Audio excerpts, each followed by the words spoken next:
Assalamualaikum warahmatullahi wabarakatuh.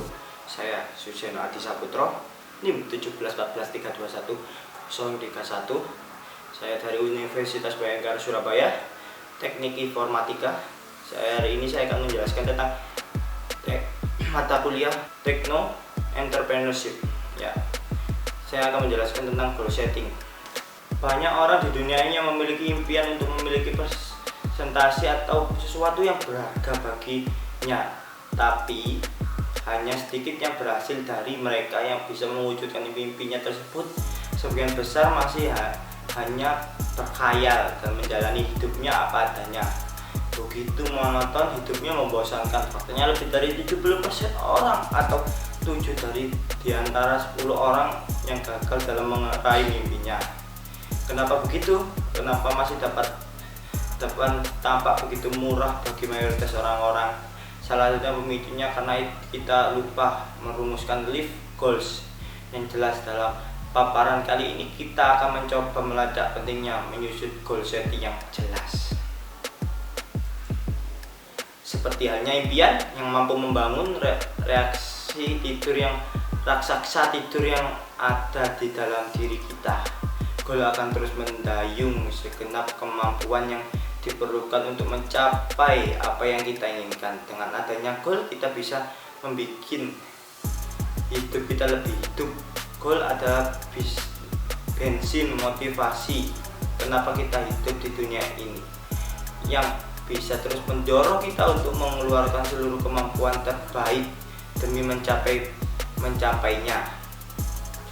Pribadi yang memiliki goal yang jelas akan menjadi sosok yang kompeten dan unggul dibandingkan pribadi yang hanyut terbawa oleh rutinitas tanpa tahu goal dalam hidupnya. Banyak dari kita yang menjadi termotivasi setelah mengikuti seminar, membaca buku, atau mendengarkan ceramah yang memotivasi hidup kita. Namun seiring berjalannya waktu, motivasi itu menguap laksana embun pagi yang menjelang matahari bersinar cerah.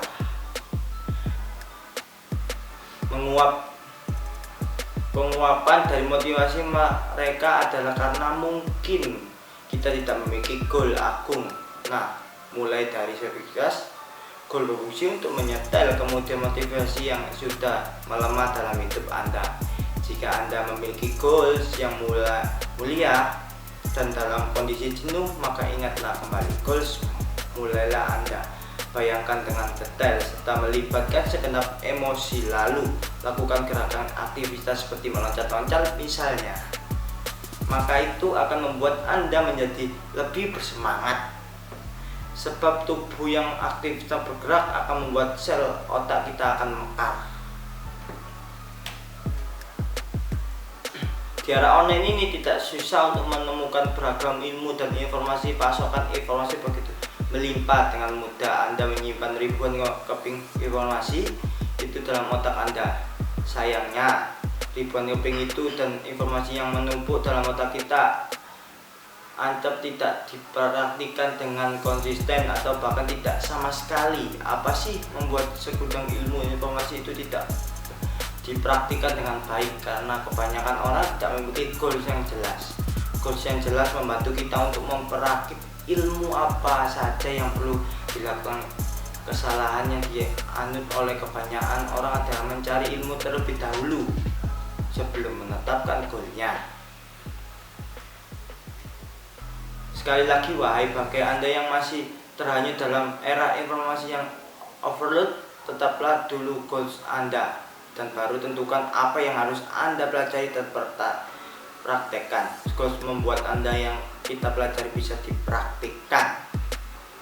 Dengan adanya goal yang sudah ditetapkan terlebih dahulu, kita pasti akan mengetahui secara spesial apa yang harus kita pelajari dengan apa yang merasa bergairah untuk terus mempelajari hal tersebut. Tidak semua ilmu dan informasi mesti kita punya. Kita hanya perlu mempelajari ilmu dan informasi yang kita perlukan dan relevan dalam goals kita. Ilmu sesuai dengan goals kita, ilmu yang akan amat membantu kita goals yang sudah dengan cara seperti itu, kita tidak banyak membuang waktu untuk menikmati larutnya informasi online yang kebanyakan tidak relevan dan masih dapat di goals kita. Goals akan membuat Anda terfokus untuk mempelajari ilmu. Planning ladder. Tahap perencanaan.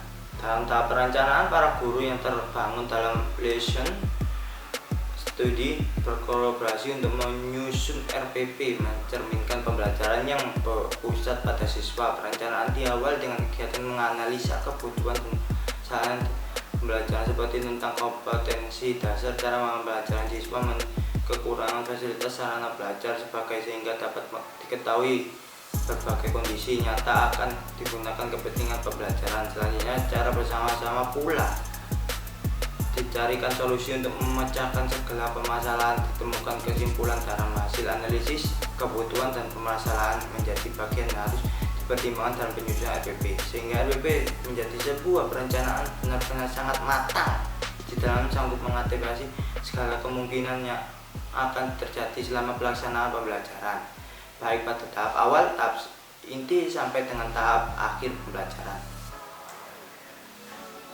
Tahap relevant check merupakan tahap yang sangat penting karena upaya pembelajaran, proses pembelajaran selanjutnya akan dipergantungan dari ketajaman analisis para peserta berdasarkan pengamatan terhadap pelaksanaan pembelajaran yang telah dilaksanakan.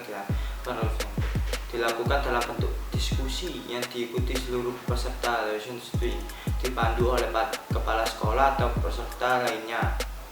Selanjutnya, semua pengamatan menyampaikan tanggapan atau secara bijak terhadap proses pembelajaran yang telah dilaksanakan, bukan terhadap guru bersangkutan. Dalam menyampaikan saran-saran pengamatan harus didukung oleh bukti-bukti yang diperoleh dari hasil pengamatan, tidak berdasarkan opini. Berbagai pembicaraan yang berkembang dalam diskusi dapat dijadikan umpan bagi seluruh peserta untuk kepentingan perbaikan peningkatan proses pembelajaran.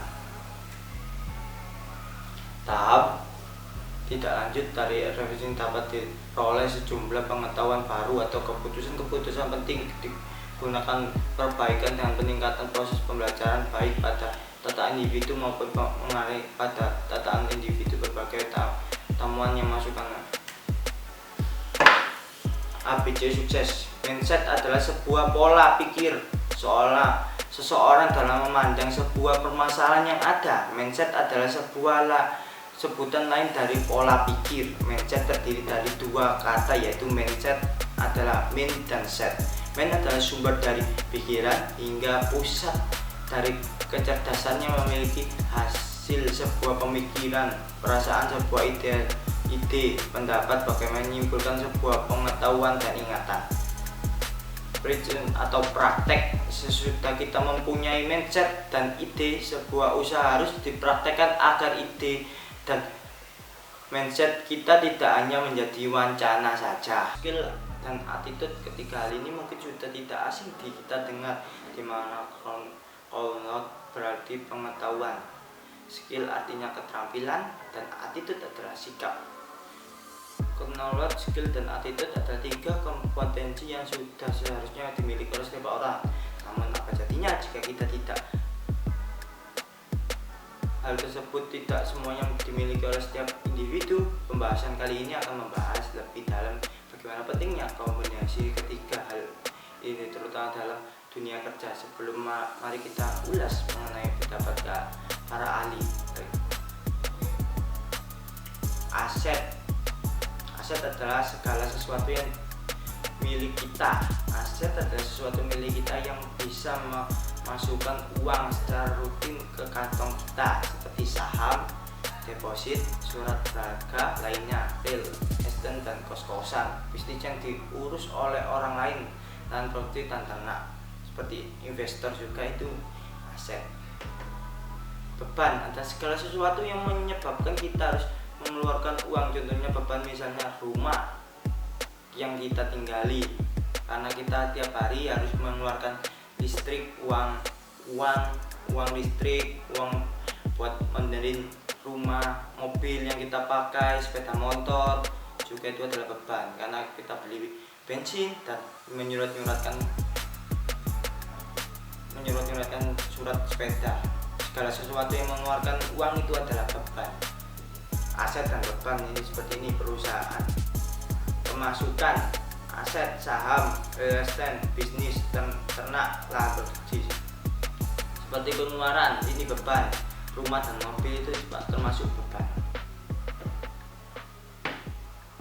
Arus kas orang kelas miskin adalah setiap orang yang mempunyai hutang atau cicilan kebutuhannya melebihi pendapat orang tersebut, melebihi pendapatan. Jadi orang yang kelas miskin itu yang punya utang dan selalu pendapatannya itu minus, kurang terus, sampai-sampai dia menghutang kepada bank atau yang lain. Itu orang miskin.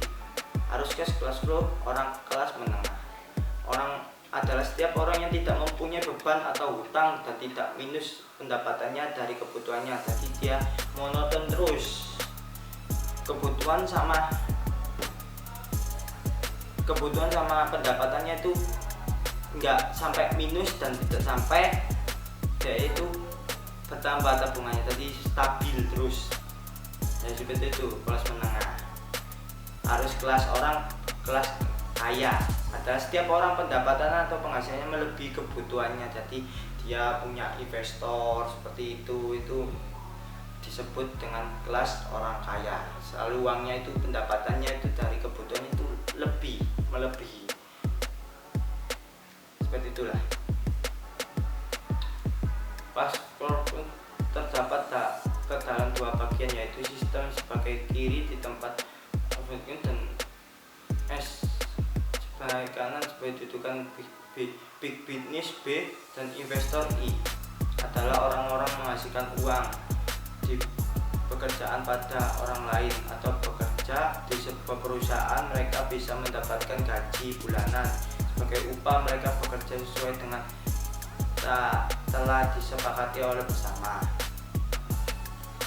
S adalah kelompok profesional sebagai dokter, praktik, guru privat, tukang becak, penjual pecel yang berjualan sendiri. Jadi seperti ini ya. Business person adalah kelompok pengusaha yang dimaksud dengan business person oleh Robert Kiyosaki adalah seorang yang memiliki usaha yang bisa berjalan tanpa sang pemilik harus selalu hadir. Usaha jalan sangat memiliki jalan-jalan itu ada gambarannya. Ini adalah investor, ini adalah keutamaan orang yang sudah punya cukup uang untuk diinvestasikan ke usaha orang lain. Di level ini mereka sudah tidak perlu bekerja, uanglah yang bekerja untuk mereka. Mereka tinggal memberi produk-produk investasi yang tersendiri seperti deposit dan saham. Cash flow adalah laporan keuangan berisi tentang informasi penerapan dan pengeluaran kas dalam sebuah perusahaan pada periode waktu tertentu. Karena laporan keuangan kas harus dapat digunakan untuk melacak pemasukan dan pengeluaran dari seluruh kegiatan perusahaan. Mungkin beberapa dari kita pernah lihat atau dengar orang berkata, saya mau mulai investasi tapi bingung bagaimana cara memulainya.